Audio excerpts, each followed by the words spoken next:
I think the most important thing, and again this really depends on the nature of the project, but for the types of projects that I've been working on, which are intensive over the life of the project and require a lot of building and management of teams and management of people, the most important thing would be to provide, if possible, support actually close to the project.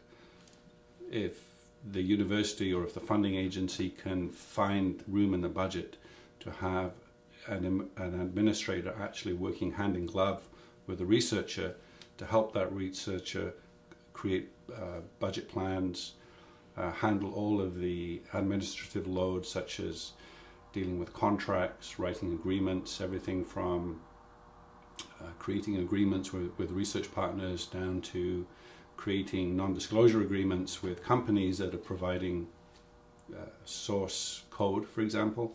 These things all take an enormous amount of time. And I think it would be great if universities could put support close, or some support close to the researcher, as opposed to keeping the support more distant at a high level in the university. So if that could be done, I think it would be very beneficial to the researcher.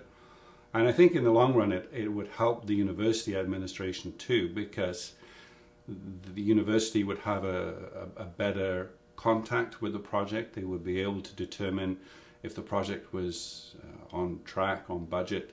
They would know sooner if there were problems. And I think that many of the problems that I've seen over the years are caught too late, and decisions have been made, incorrect decisions have been made by the researcher and haven't been picked up by the administration soon enough. And I think a lot of problems could be circumvented by having a much closer contact between the researcher and the administration.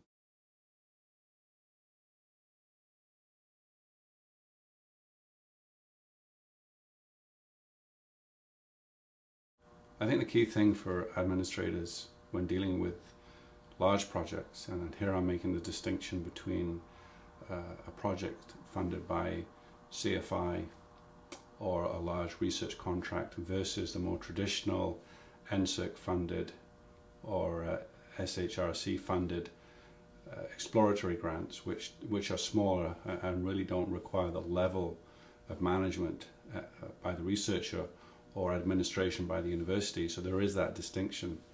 But for large projects, I think the most important aspect of a new administrator's role would be to get as familiar with projects as quickly as possible. So take the time to go and meet with the researchers, talk to them about the science or the engineering, find out what it is that they do, and really try and understand the basic nature of the project first. So for example, an engineering project might involve more acquisition of basic materials, hardware, subsystems, components, and so on that need to be assembled.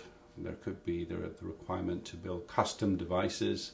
So that has a completely different feel and nature as a project compared to a scientist, for example, who may buy a single item of equipment that is used in a lab for a long period of time. So there are these subtle differences in large projects. You can have a grant of several $1 million that can be spent on one single piece of infrastructure that really doesn't require as much administration by the university as a project where $3 million is spent on buying lots of smaller items, components and subsystems, and then assembling that into a working experimental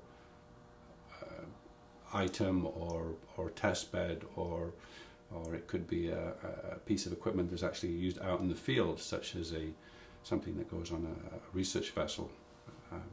So those types of projects require a lot more administration, both by the researcher and by the university. So I think getting to grips with the project, interviewing the researcher and trying to find out the subtle differences that exist between these projects is key. And then once you've done that, you can approach them in different ways. And I think for a very large project where there is a huge number of people and material involved, you can rest assured that that is going to place a big drain on the university's resources.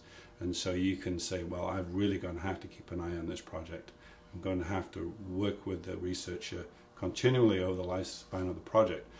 Whereas for a large acquisition, single acquisition, it may be very intensive sourcing the equipment, purchasing it, having it installed, but then once it's running, there could be a significant drop-off in the amount of administration required. So I think, to sum it up, the most important thing would be to get to know the researcher, get to know the project, and try and come to terms with the nature of the project and develop a plan based on that.